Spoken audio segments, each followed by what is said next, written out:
All right, ladies and gentlemen, welcome back to Torah Studies. Tonight is what you've been waiting for. Tonight is the class on Shavuot. It comes around once a year. This is our pre-holiday class. And as I was mentioning before, to our in-person crew, we have a very special departure from the usual. Typically, this year we're doing Parsha with a focus on Rashi. However, for the holidays, typically we're not doing that. We're just covering the holidays. When I say just, not to minimize what we're doing, but this is focused on the holiday, on the Chag coming up, which is the holiday of Shavuot. And what better way to get ready for the holiday, which celebrates the 3,337th anniversary of the giving of the Torah at Sinai. What better way to mark that date in Jewish history than by studying Torah about that very concept? So that's what we're doing tonight. And we are going to address a question that may have come up for you in the past, a question that you might have thought as sacrilegious. You can't ask the question. Maybe even it's wrong to think the question. You ever have questions where you're like, I can't ask that question. I probably shouldn't even think that question. If I even think the question, does that mean I'm a non-believer? Does it mean I don't believe in Torah and God, etc., in Judaism? All right, so tonight it's a safe space.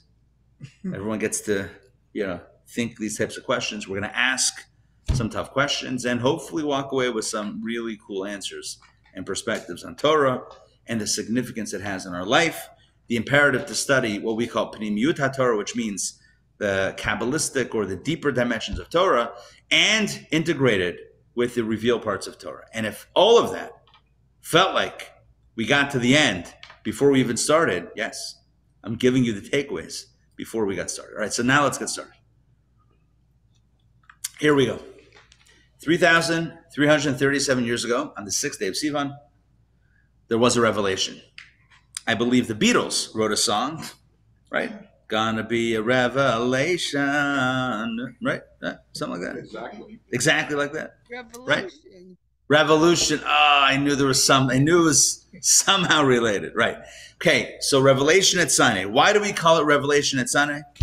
Because information was revealed. Right. One answer would be information was revealed. Right. The Torah was revealed to us. On another level, what would we say? Why is it called revelation? Well, along with 10 plagues, maybe it was the first time that God was ever revealed to God reveals himself to humankind en masse, meaning to a large group. This is something we've spoken about in other contexts, other classes, other courses. Typically, God reveals himself historically to one person, right? God schmoozes with Adam. Don't eat from that tree. God schmoozes. How about reveling in Torah? Reveling in Torah. Good. Revelation. Right? Reveling. Good. I like that.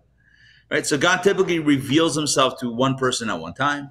If Adam, Noah, Abraham, Isaac, Jacob, God reveals, Joseph says that God revealed the meanings of dreams to him.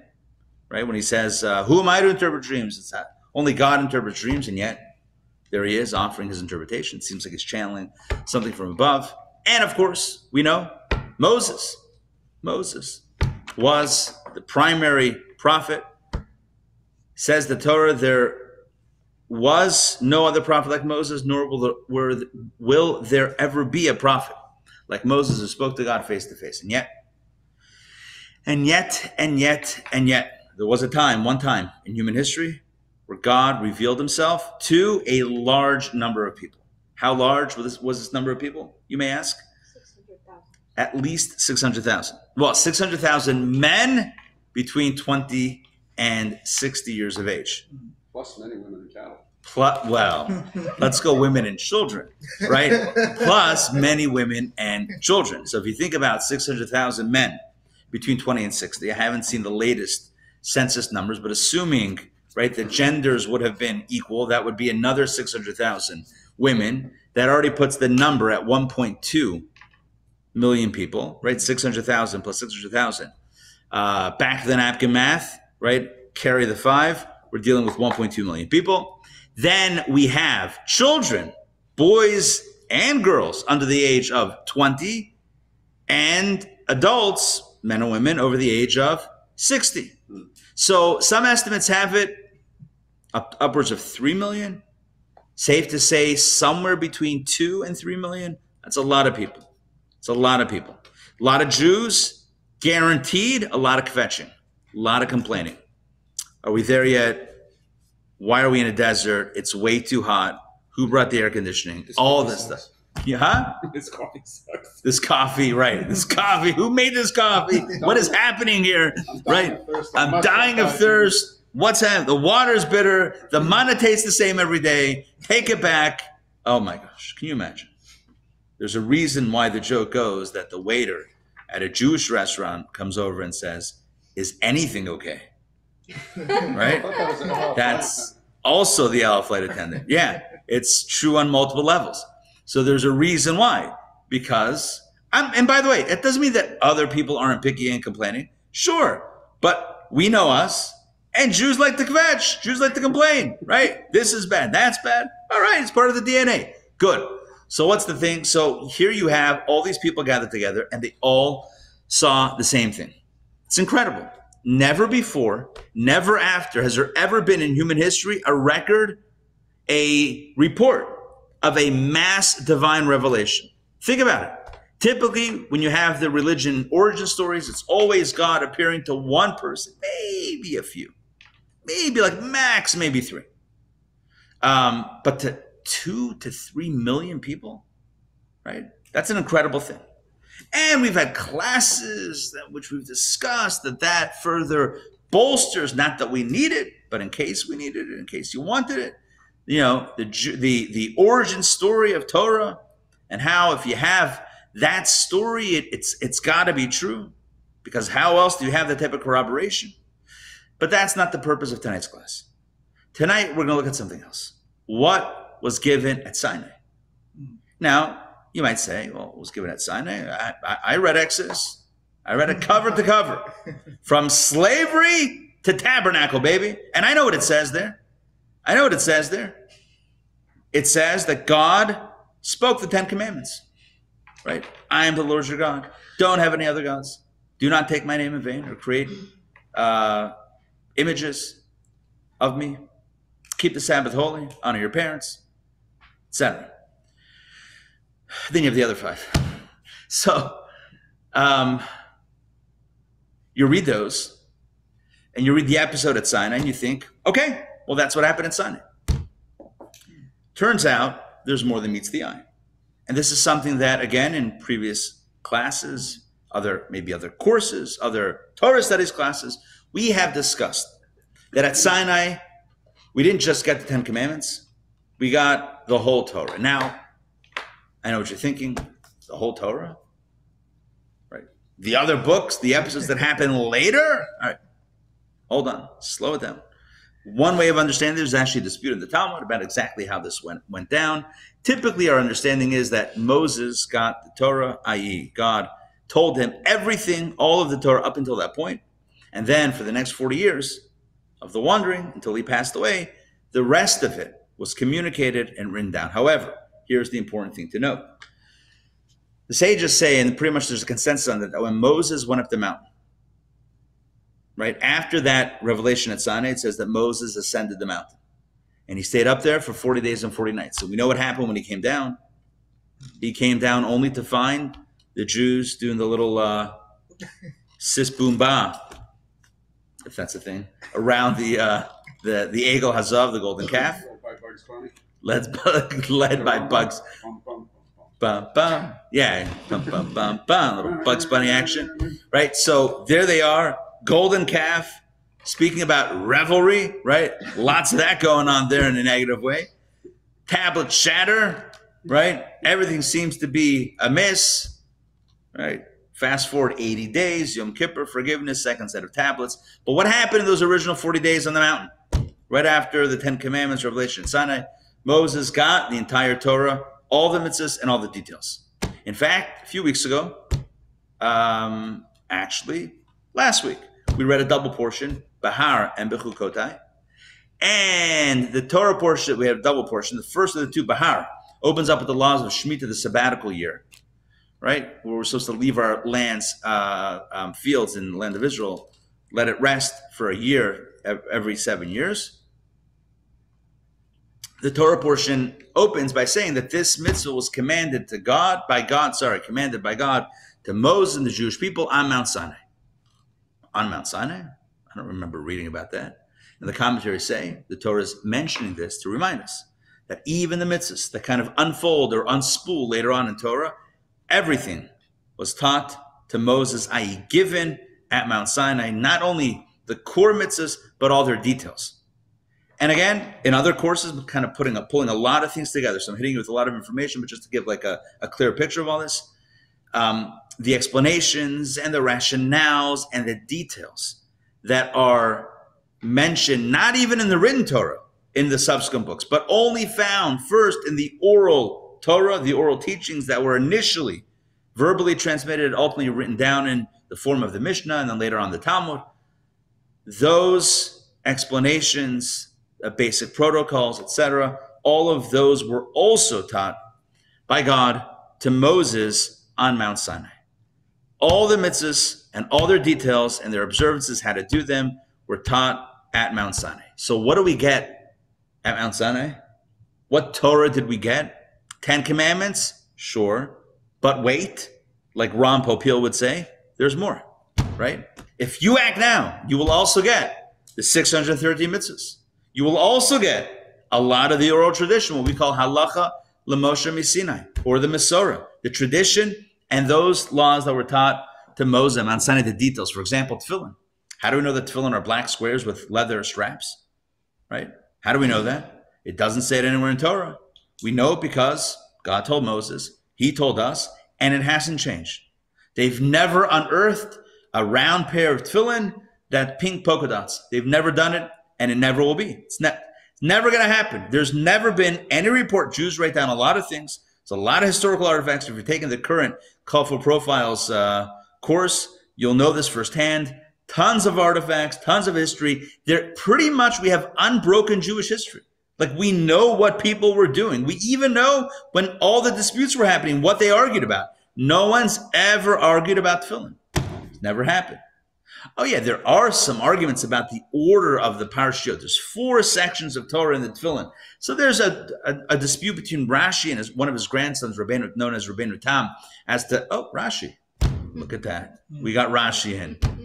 All right, good. I'm glad we squeezed Rashi in to this class. There's a dispute about which order it is. So some people, Chabadniks included, will wear 2 pairs of tefillin, Rashi, for the morning prayers, and then right after you take off the Rashi pair of tefillin, you put in a Rabbeinu Tam tefillin, so and you just say Shema and some other prayers, and you close that out. So there is a minor dispute, but no one's disputed. Why? Because we have the tradition, we have Judaism is given. Now, along with that, there is this notion that Torah doesn't change. This is one of the 13 principles of Jewish fundamentals of Jewish faith. And it's recorded by Maimonides in his articulation of these 13 principles of faith. And this is the one that we are going to focus on tonight, principle number 9. So Scott, please take it away and get us started. This is text number 1. Give me a moment, please, and I will pull this up for our online crew. Give me 1 second. So we don't believe that every word of the 5 books of Moses were given to Moses. We definitely believe that. We do? Absolutely. So then he already knew that if he screwed up. 1 second. You mean at Sinai? At Sinai, yeah. Correct. We don't necessarily, right. But subsequently it was told, it was taught, and everything was to Moses. It's all a transcription of what concept right after he screwed up and hit the rock, then it's like, oh, you're going to screw up and hit the rock. Like, he didn't give him that. Right. Yeah, and this is how you should write it. And then, and Moses hit the rock. That's got to be painful. It's pretty awkward. Well, afterwards. There's a question in the Gemara then. The Talmud asks the question, well, then who wrote the verses about Moses' death, the last few verses? It says that Moses died and the children of Israel mourned him. Who wrote that? Joshua. And some say Joshua, and some say that was written beforehand. Moses wrote it while crying, writing about his death and the aftermath. Not that many verses at the end of Torah about this, but there's a few. All right, so let's begin with text number 1. This is coming from Rambam, his commentary on the Mishnah. All right, take it away, please. The ninth foundation is the principle of annulment. The Torah of Moses will never be rewritten or exchanged, and God will never give us a different Torah. We cannot add to or detract from its written form or oral tradition. As the passage states, do not add to it and do not detract from it. Deuteronomy 13:1. Okay, thank you. So this is important. So let's focus here for a second on this text. Torah of Moses will never be rewritten or exchanged. That's really important. Never obsolete, never modified, never amended, never rewritten. This is good. Torah of Moses is divine truth. Divine truth doesn't change. We don't add to it. We don't take away from it. And he cites the verse Maimonides does from Deuteronomy that talks about not adding, not taking away. Everything is binding as it was day one. Okay, great. Now this leads us to a bit of a question. And it leads us to the fall, and it's a very specific question. I'm going to ask it, and then I'm going to support it with some text. All right, the question is, when you study Torah, and not just the 5 books of Moses, when you study the oral Torah, and you study, the Talmud, you sometimes encounter teachings about the human body. You encounter teachings about health. You encounter teachings about medicine and therapies that seem completely, I'm going to speak nicely, out there, completely bonkers, right? And we're going to read one together. I mean, we're going to read one in a moment, but when you read this, you're thinking like, what? This is in Torah? And what we're going to, the core tension we're going to deal with today is, how do we reconcile this idea that Torah is of divine origin, all of Torah is true, all of Torah is forever, none of Torah is obsolete ever, with these teachings, these almost scientific or medicinal teachings that seem to be completely obsolete. So, Dasi, please read text number 2. This is going to give us a sampling of the type of medical advice we give. And I know we have some MDs with us, here. And just see if this came up in your training. Take it away. Okay, what is Expire, a vegetable known as peat milk? For what purpose is it eaten? To cure liverworms. With what is it eaten? With 7 white dates. If this option is not available, eat white cress. If this option is not available, place fatty meat on coals, suck on the bone while fasting, and then drink vinegar. Some maintain that vinegar is bad for the liver and should be avoided. If this option is not available, scrape the dust from a thorn bush. Scrape it top to bottom rather than bottom to top, lest the worms emerge through the mouth. At twilight, boil the dust in beer. The next day, close your nostrils and drink it. I wouldn't do that myself.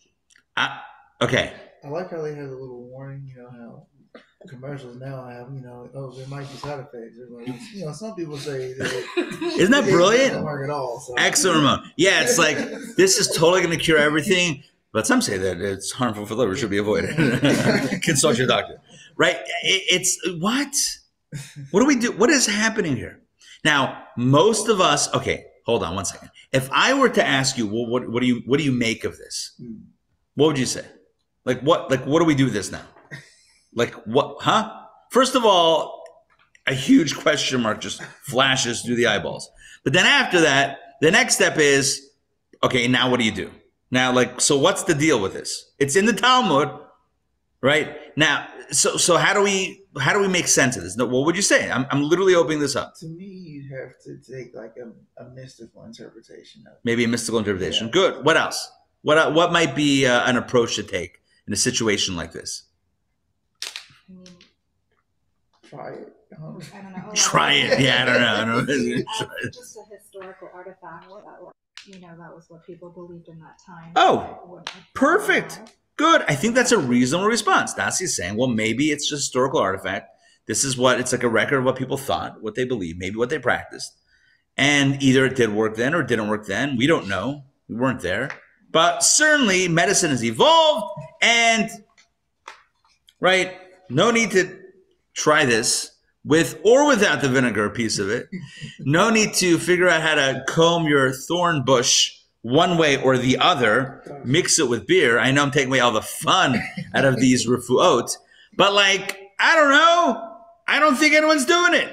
The question, though, is how do we reconcile this with the statement that we quoted in text 1, which is not just Rambam's belief, Maimonides' belief, but it's fundamental Jewish belief that Torah is nitzchi, the Torah is eternal. Torah's teachings are eternal, and that includes the oral Torah, of which the Talmud is a major piece, and the Talmud includes these things. All right, so here we go. One approach is from Maimonides. Maimonides himself, he doesn't specifically address the idea of these refuot, of these, medicinal treatments, but he does talk about reconciling science and our awareness of science with some teachings of the Talmud. Yaakov, please take it away. This is going to be text number 3. Do not ask me to reconcile everything the sages said regarding astronomy with the way things are in real life, because the mathematics, including astronomy, of those times was flawed. They did not address these matters as received traditions from the prophets, rather as the knowledge of the scholars of their generations, and these fields are as ideas they heard from the sages of their time. All right, so hold on. So what is Maimonides saying in this text? Outdated information. He's saying it's outdated information, right? Maimonides, and this is in his philosophical work, Guide for the Perplexed. So he says in the guide, he says, look, you're going to ask me, well, how does it work with science? He's like, don't ask me that question. Because the answer is, it doesn't. Because they were operating based on the best information they had.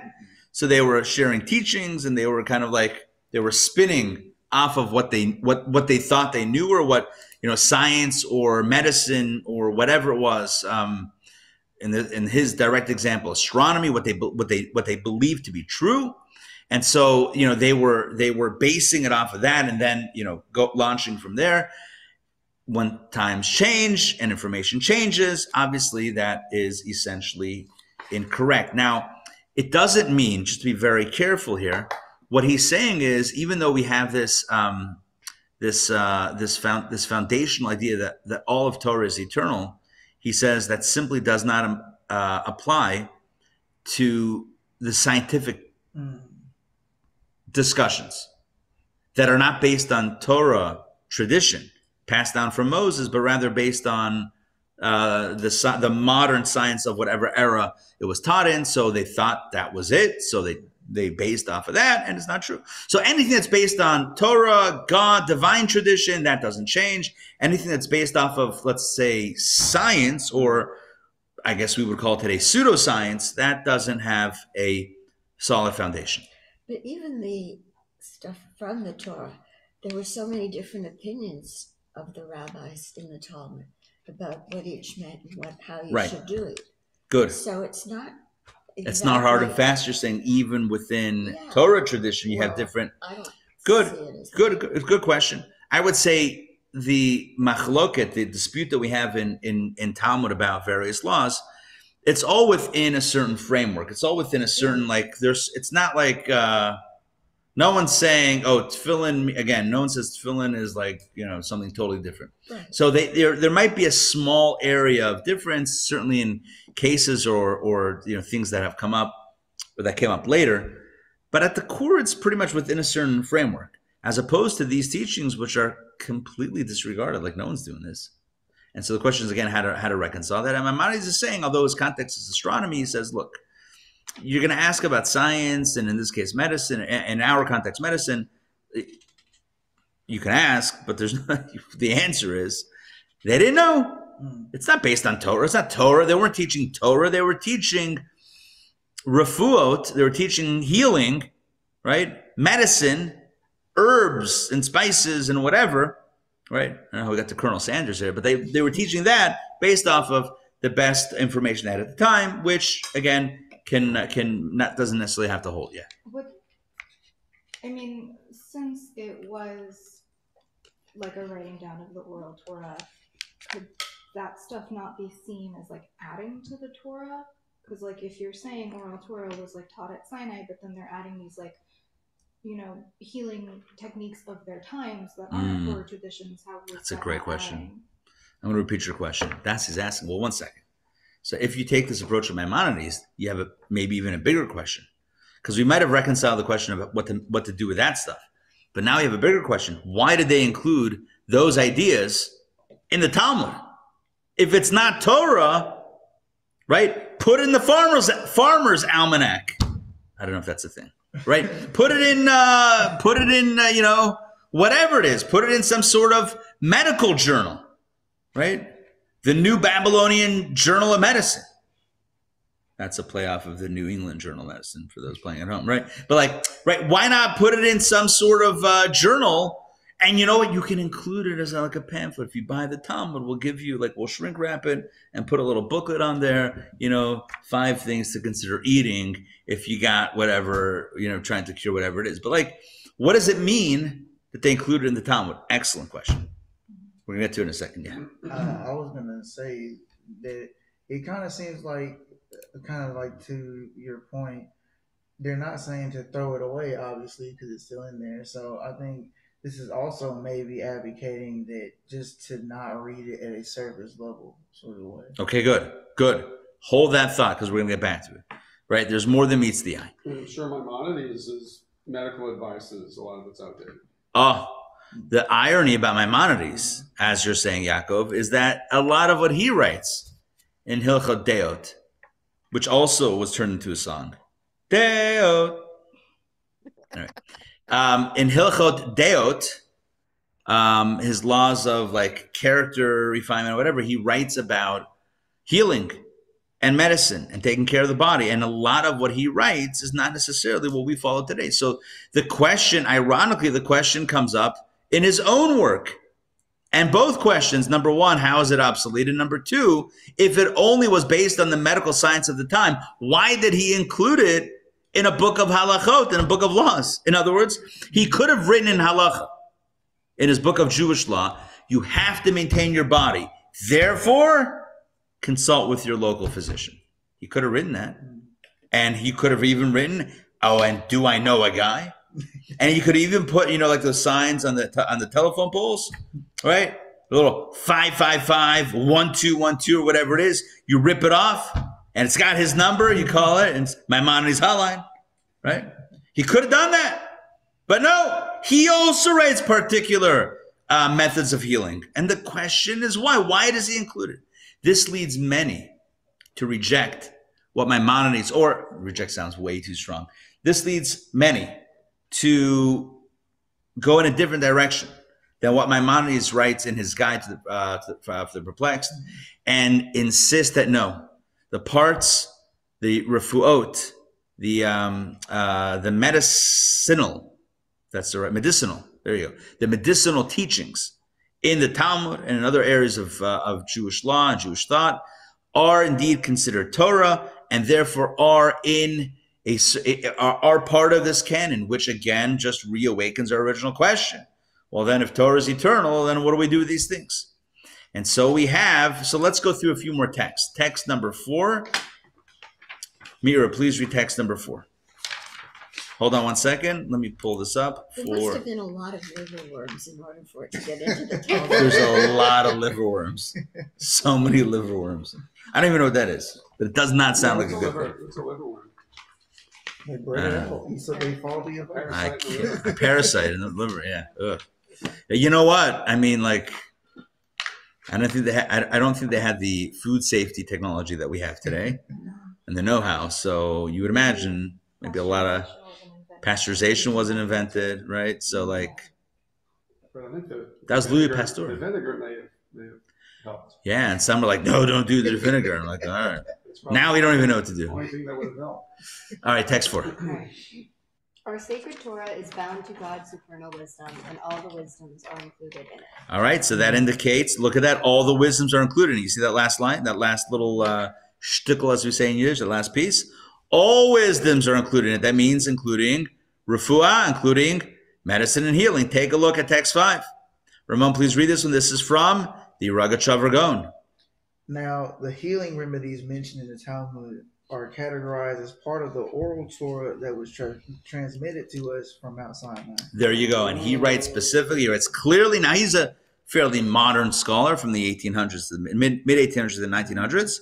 So, he's not like, he's not a contemporary of Maimonides. Nonetheless, the Ragachover Gaon, and it's certainly based on other sources and other scholars, he is writing clearly that the healing remedies, the ones that we're struggling with today, they are part of the oral Torah. They're not just, medicine or best practices that the rabbis believed at the time, but it's part of the oral Torah transmitted to us from Mount Sinai. Those liverworms, they are OG, original convo liverworms and conversations. But what do we do? How do we reconcile with the fact that, bottom line, we don't do these practices? Like, what about today? So it comes along text number 6, and here we have the Ramah. The Ramah is Rabbi Moshe. It's an acronym for Rabbi Moshe Isserles. He is I don't know if the co-author, but he's a big figure in the code of Jewish law. He codifies the law for Ashkenazic Jewry, and this is what he writes in text number 6. Many wondered about this because experience shows that these remedies are ineffective. We must say that the nature of things has changed since the Talmudic era. This is the case with multiple subjects in the Torah. This is an incredible answer. Thank you for reading that, Toba. This is an incredible answer. And I'm going to I feel like it's important for me to frame the difference between this answer and the previous answer. So far, we've had 2 answers. But before I contrast, let's compare and contrast. Let's break this down. What he's saying is that Torah is true and the remedies are true. The difference is the physiology of the human body. The nature of things has changed, and therefore it no longer works. But is it a remedy? Yes. Does it work? No. What Torah is true? Okay, but nature's changed. Torah doesn't change, but nature has changed. So let's pause here for a moment, and I want to I want to just kind of like get clear here the 2 approaches that we have to deal with the question. Essentially, what we're dealing with is a contradiction between the Talmud and reality. The Talmud says if you have liverworms, this is what you should do. And reality says that's not going to work. So there's 2 ways of so far we have 2 ways of reconciling this. Approach number 1, this is Maimonides' approach in his Guide for the Perplexed. So the first approach that we cited today is to say that, well, that's not really Torah. It's in the Talmud, and it's amongst maybe some other teachings that we would consider to be Torah, but it's not really Torah. What does that mean, it's not really Torah? It's the rabbis opining, medical stuff, espousing medical advice based on the science of the times, and it's in the Talmud, but it's not really Torah. So Torah doesn't change. Torah is eternal. These things don't work. These things aren't Torah. Second approach, championed by, and we're cherry picking a few that wrote it very clearly, but there are many great sages and scholars on both sides of this divide, as it were. And the Ragachover Gaon we saw says this, and who else said this? The Ramah says this, and that is that no. It is part of Torah, right? These remedies, the medicinal teachings, they are part of Torah. It doesn't work today. Because nishtana ativim, because nature changed. So Torah is eternal, but the nature changed. The nature changed, it's not going to work, but nonetheless, it's part of Torah. Are we 100% sure that it does not work, though? I don't know. I would not recommend it. Ramon's asking, are we sure it doesn't work? I don't know, but I am. Huge disclaimer, warning label on this class, do not try this at home. and blame me if you wanted. I mean, like that is totally on you. Okay. What we're going to do tonight is go a little bit deeper into the Kabbalah of this. Can I just mention something? Yeah. That was my first reaction, that we've changed. I mean, people. Yeah. But the thing is that we also know that people don't worship idols anymore. We don't have the Yetzer Hara part. We don't have the inclination to do it. Right. So I mean, we have proof that the bodies, people change. Yeah, things can change, things can evolve, and that's a very mainstream approach. That it was true in its time, not just because medicine says so, because Torah says so, but nishtano itim, the times change, bodies change, nature changes, right? Dynamics change. I don't feel like that really reconciles the problem of Torah being eternal. Shouldn't something that came from someone who's outside of nature be able to contain everything that nature is and ever will be? Perfect segue. That's his asking still doesn't fully satisfy this second answer. Because what we're suggesting is that even if you blame nature as changing, the reality is that what Torah is teaching about refuah, about healing, still is not applicable, still doesn't actually heal. Which means that if God is truly eternal, if God's wisdom is truly eternal, if God is all-seeing and all-knowing, well then, couldn't he have shared a refuah? Couldn't he have shared some sort of remedy that would be for all time? So how does that work? So we're going to take a third approach today, which I would say is approach number 2, but on spiritual steroids, which may be a phrase that has never been uttered before, but it just happened. So this is really approach 2, but in a very mystical way, and I think it's very fascinating. And what it comes down to is a fundamental framework regarding Torah itself, or understanding of the framework of Torah. What I'm about to say is very important, and I feel like I want to do this in kind of 3 steps. Step number 1. A person might believe, studying Torah, that Torah speaks exclusively to the human condition. Torah talks about our purpose, human purpose. Torah speaks about human struggle, human temptation, talks about human disputes, people disputing, conflict, resolving conflict. Talks about, the Talmud talks about what to do when one person's cow gores someone else's cow, right? Maybe their self-driving cow, right? Veers off course and gores someone else's, old school cow. What do you do with that? The Talmud, Jewish law, one could read all of Torah and believe it's all right here on planet Earth. That's what it is. Level 2 is an appreciation that although Torah speaks down here, there's also a deeper message. There are also spiritual messages. Every law, every story in Torah has a spiritual parallel. So even as we study Torah on the ground, literally, like here on planet Earth, there are also messages, spiritual messages that are being alluded to. Spiritual messages above that are being alluded to. Level 3. The Torah primarily speaks above and only hints to the reality below. This is an even deeper way of understanding it. Because level 2 was Torah speaks here and alludes up there. The third level is to say, no. You got it backwards. Torah really speaks about spiritual reality. It only alludes to our physical reality. Now, you and I could study Torah our whole lives and only see the tip of the iceberg. But the truth is, Torah primarily speaks above.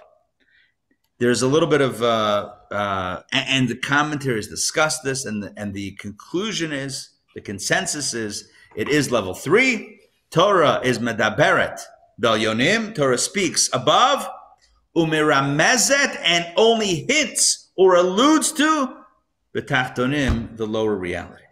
let's take a look at a verse that kind of, again, that doesn't say this clearly, but it kind of speaks around this somewhat. Text number 7. I'll read this from Deuteronomy. Take a look.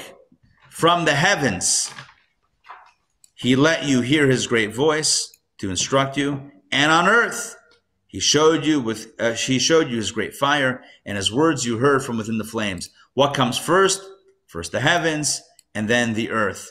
Right? This idea, this instruction, and this great fire, and his words within the flames, that's all euphemisms. Those are all euphemisms for Torah.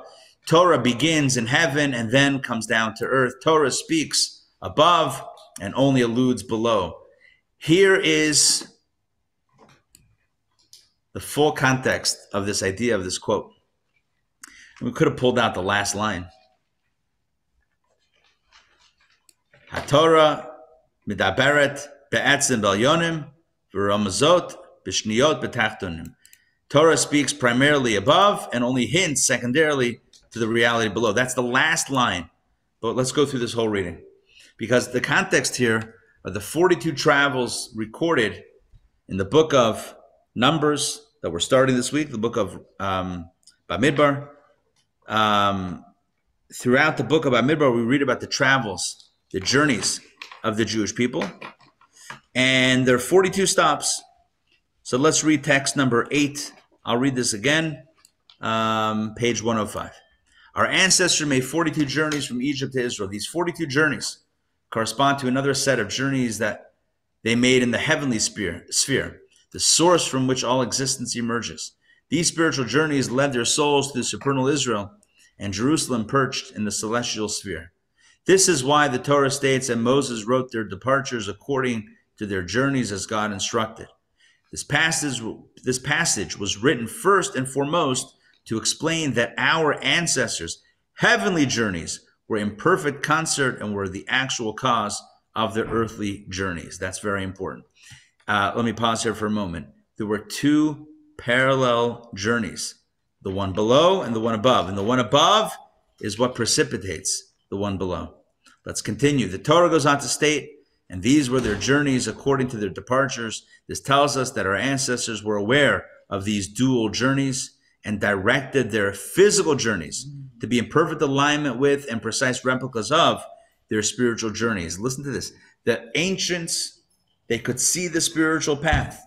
And because they saw the spiritual journey, they aligned themselves physically with the spiritual journey. But it all begins with the spiritual journey. This is a beautiful and delightful explanation for why the Torah doubles its words, but in reverse order. This lesson applies to the entire Torah, and this is the key quote for right now. The Torah addresses itself primarily to the supernal sphere and alludes secondarily to the lower sphere. So Torah primarily speaks above, and it alludes below. Now I know what you're thinking. Don't we have this tradition that when Moses went up to Mount Sinai to receive the Torah, the angels wanted to block it. They said, no, keep Torah here. And Moses argued with the angels per God's command. And he argued successfully that no, Torah has to be given below because that's where it needs to function. All of that is true, and it does not contradict with what we just said. Torah primarily speaks above and alludes below. Yes, that might be, the entire purpose might be what it alludes to below. But nonetheless, it's only an allusion. It's only a remez. It's only a hint. The primary space, the primary sandbox of Torah is above in the spiritual realms. What does this mean? If we were to bring this back into the idea of refuah, the idea of healing, what would it mean? Here's what it would mean. When the Torah speaks of remedies, what type of remedy is it at the core referring to? Spiritual remedies, not physical remedies. The allusion is to physical remedies, meaning it primarily addresses healing the soul. It's not about healing the body, it's healing the soul, healing the spirit. By the way, nowadays we know with medicine, right, that a major component in physical health is spiritual health. It's the entire well-being of the person. whether it's emotional or psychological or spiritual. Positive mood, right? Positivity, brings to much greater healing, etc. So all of that are major factors. Torah primarily speaks to the spirit of the human being. It only secondarily alludes to the physical piece of it. So here's the fascinating concept. One more piece before we put the entire puzzle together. Torah's spiritual truths are always true. A spiritual truth of the Torah is never obsolete. Why? Because it always functions on a spiritual plane. So if the Torah says that if you mix this, that, and the other, which is only the physical illusion, right? But mixing these components together creates healing. It's true. It's emes or emet. It's true. It's nitzchi. It's eternal forever. These are spiritual forces that create spiritual healing, and that's the way it is. If the world, if the human being would be in alignment with the spiritual, then it would also be true physically. But what happens when the physical moves itself out of alignment? Now suddenly it doesn't manifest in the physical plane. It's almost like, maybe an example we can give is, imagine if you had an appliance, a small appliance from Europe that only works when you power it with 220, 240 voltage, but you need that energy to get it, to turn it on. You bring it to America and it's not there, and you plug it in, it's garnished, right? It's got half the energy. It's not going to work, right? It's not going to work. So you're going to say, the toaster oven's broken. It doesn't work. The toaster oven doesn't work. So one second.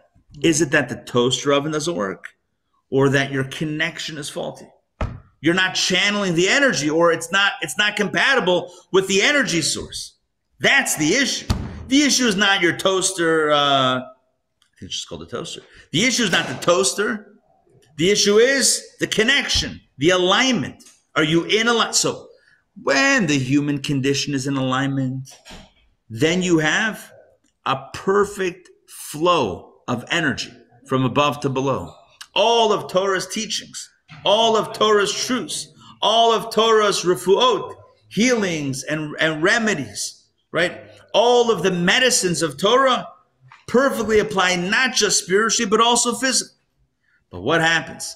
What happens when we move out of alignment with our spiritual center? What happens when our bodies turn away, let alone against our soul? What happens? What happens is suddenly we're not aligned. Suddenly we're not open to channeling that pure connection. And then those spiritual healings don't manifest in a physical way. Not because the Torah's power is compromised, not because the Torah's message is less than eternal, but simply because the world or the body, the physical piece, is out of alignment with the spiritual piece. Does this make sense? So it seems that we've never, ever been in alignment. We were. One way, I skipped the text, that one way that kind of reflects this is the original count of the Jewish people that I mentioned before, at least men 20 to 60. We said there were 600,000 Jews that left Egypt. 600,000. Kabbalah teaches that there are 600,000 original soul roots, and from there it branches off. It's kind of like when you're in that state of alignment or original alignment, you have a 1-for-1 ratio. When things move a little bit, so then now you might have a 2-for-1. I don't know, like if you have more people than you have, then suddenly just having more, more kids or whatever it is moves you out of alignment. Not spiritually, but the concept is that there is a time and a place of alignment and a time and place that's not in alignment. So, like, for example, there are many mitzvahs that we don't do today, that we can't do today because, the majority of the Jewish people aren't living in Israel, or because we don't have a holy temple. Does that mean that these mitzvahs are obsolete? No. The mitzvahs still stand, but we can't perform them physically. So, for example, the whole sacrificial service Karbanot, right? Bring a karban to Hashem, to God, right? Bring a sacrifice. We don't bring animal offerings. Back in the day, somebody did something wrong. They brought an animal offering. We don't do that today. And if you brought an animal offering, it's not going to help. Because today we daven. Today we pray. That takes the place of sacrifices. Why is that? Because the spiritual concept of the sacrifice that had a physical impact, right? Today doesn't have that physical impact. Why? Not because of an impotence, not because of a lack of energy within the spiritual realm, but on the contrary, because of a misalignment on the physical realm. So we got out of alignment, and so now the result of which is being out of alignment. It's like, your tires are out of alignment, and now they're wearing down in a certain way. Somebody looks at your tires like, hey, you should get them in alignment, because those things are, the edges are wearing out. It's dangerous, right? You have tires, but they're not in alignment. It's just not an ideal situation. When you have a world, you have a person or a community of people or a world of humanity that's out of alignment, it just doesn't line up, hence the term out of alignment, but and thus the energy doesn't flow. We'd have believed that Moshe would return. If we had been in alignment, we wouldn't have made a sacrifice, golden calf. So when were we in alignment? I think few and far between. We've been in alignment. There have been some pockets. We had the Mishkan for a little bit. We had a holy temple for a little while. We weren't perfect. Obviously, again, they were taken away from us. But there were times in our history where we had this alignment. Certainly not as long as it needed to be. But I think the powerful message of this is to recognize that all of Torah speaks truth. And even if we want to say that's just spiritual truth, that's dayenu. In other words, spiritually, it has the effect. It has the original effect, right? Does it have the effect physically? It might not have the effect physically. Why is that? Does that mean that there's somehow a compromise in the messaging or in the power of Torah? No. It's a choice that God gave us choice to be in alignment or not be in alignment. And for right now, we're not necessarily in perfect alignment, and thus it's a little bit compromised. But the messages and the hope for the future is that we can get back in alignment, and thus, get that dust mixed with beer again, because that sounds like a fantastic way, for a nightcap. I'm kidding, but the point is that back in alignment is back in alignment. What I think, the message and the call to action is from all this is that there are multiple dimensions of Torah. You can study Torah and the study of Torah can exist within the world of people, stories, and things, right? Almost like nouns, people, places, and things. That could be the extent of Torah. Or you can recognize that although Torah speaks about people, places, and things, it also primarily speaks about spiritual dynamics, higher spiritual dynamics. And to invest in the study of those higher dynamics, to study a little bit Chassidus, to study Kabbalah, to study the deeper truths of Torah, and not just as they are in an abstract way, but how they actually fit in with the physical, with the stuff on the ground. In other words, how Torah is in alignment. And the more we study this, the more we study both what we call nigla and nister, the revealed and hidden parts of Torah, and we find their the more we find their alignment, the more we can be inspired to find our own alignment within ourselves, between our bodies and our souls, and thus slowly heal ourselves and heal the world and bring everything together. David, jump in. Sorry if you already addressed this, but is our belief that we will be back in alignment in Olam Haba? Yeah, and that all this will be literally true again. So it's interesting. That we believe that when Mashiach comes, Olam Haba, the world to come, that we will be back in alignment 100%. That's almost the definition of that. However, and we also believe that at that time, that's why the practices of Judaism that we can't do currently, like sacrifice or whatever, that will in some level come back, because The spiritual dynamics will also be aligned with the physical dynamics, whatever that looks like.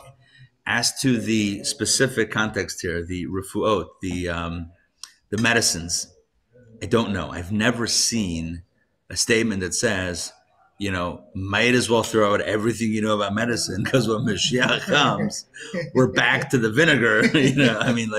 I haven't seen that.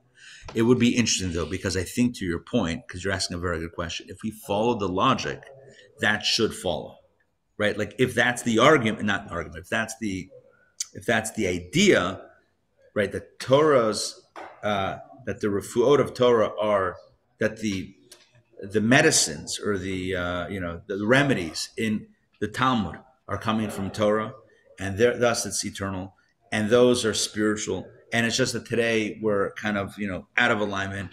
But if we were in alignment, then it would work. Well, then what does that say about a time of alignment? Right? It would seem to follow and to flow, but I haven't seen that. I haven't seen that last piece of it. Aren't we told that the remedy for everything is in Torah? Yeah.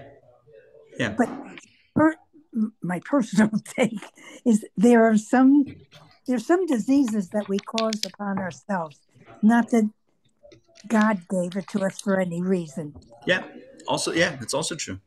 But when we say that everything's in Torah, still it has to be unpacked. So you gave us again, yeah, that's for sure. Mira. Wouldn't we not need it during Mashiach anyway? Because shouldn't there be no ailments? Mira's asking a good question. Maybe when Mashiach comes, in the world to come, Olam Haba, maybe there's no illness. So then we don't need it. We'll be in such alignment, we won't even need the healing because we're already in alignment, perfect alignment. Certainly when we talk about, after the resurrection of the dead and eternal life, certainly the body's in perfect alignment with the soul without any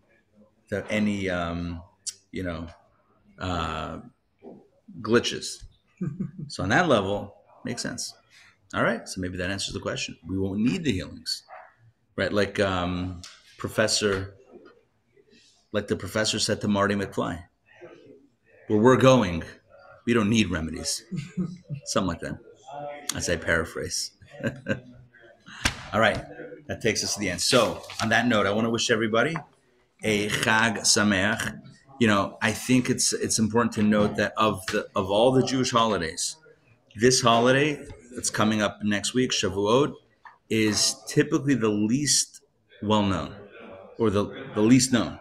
It's off everyone's radar. Not everyone, sorry. It's for many people, they don't even, not even aware that it is a Jewish holiday. The holiday begins Sunday night into Monday, and then Monday night into Tuesday. It ends Tuesday after nightfall. So it begins Sunday at nightfall and ends Tuesday. It's a 2-day holiday. In the diaspora in Israel, it's a 1-day holiday, but here it's a 2-day holiday. We need 2 days to get what they get done in 1 day. That's the mystical understanding of it. I think it's ironic that the holiday is all about Torah, celebrating the anniversary of the giving of the Torah.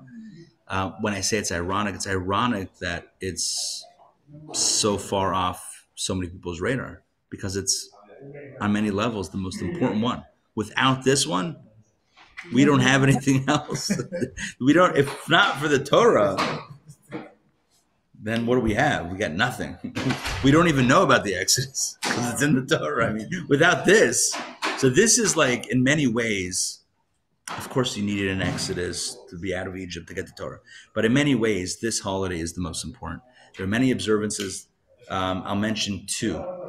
The main mitzvah of the day, even though there's no formal mitzvah, it's the only holiday that doesn't actually have a formal mitzvah, but the main observance of the day, mitzvah of the day, is to hear the reading of the 10 Commandments on the anniversary of the 10 Commandments. So find your local synagogue or Chabad center.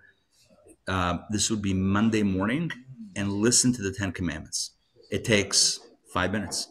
So if you call your locals at Shul or whatever it is, you can even time it right, in and out in 10 minutes if you want, if you need to be. But hear the 10 Commandments on the holiday. Of course, the more the better, the whole prayer service, the whole holiday observance, etc. And then the second thing is a fun custom, which is to eat dairy on the holiday. Cheesecake. Cheesecake.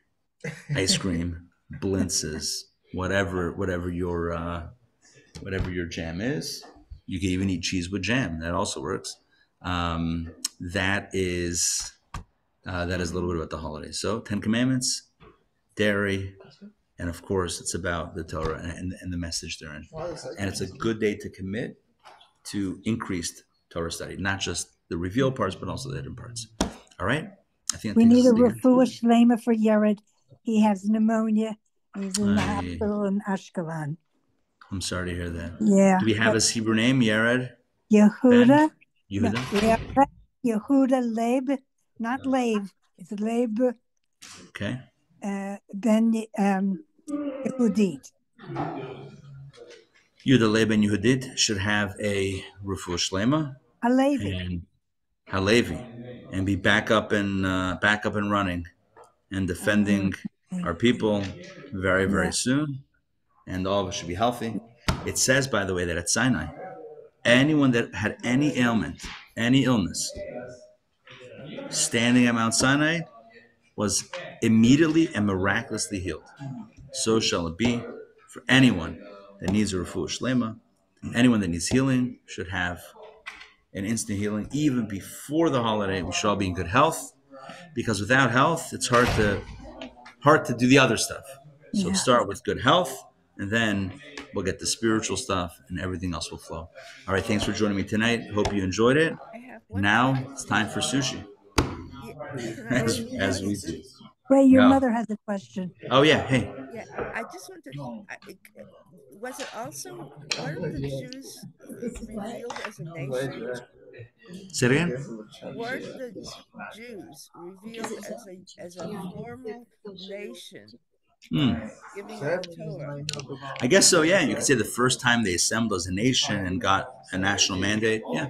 I just thought that was the part of the revelation. Yeah. Yeah.